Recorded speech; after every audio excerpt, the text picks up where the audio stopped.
kama Simba ataingia nusu fainali tarehe 9, kama atapindua meza Simba tarehe 9, naweka hadi unaziona hizi nywele hizi nywele wamezoea kuzinyoa, wamezifanyia ubaya ubwera.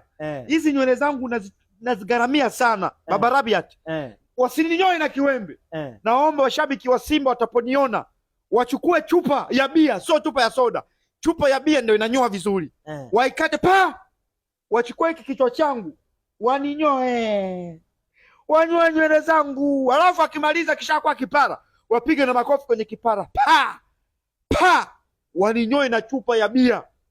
Na nilikuwa naiomba serikali yetu tukufu inayotuletea amani Tanzania, na mpaka leo tuna amani, isiwafanye chochote na kabila langu la Kihaya lenye nyondo na maringo lililoleta elimu Tanzania. Kabila langu la Kihaya nikisikia Baba Rabiat akimoya mwenzetu wamefala wahaya, msiliingilie. Serikali tukufu msiingilie. Kama Simba atapindua meza tarehe 9, Simba anaenda kupoteza, hawa watu wanakuja kurara.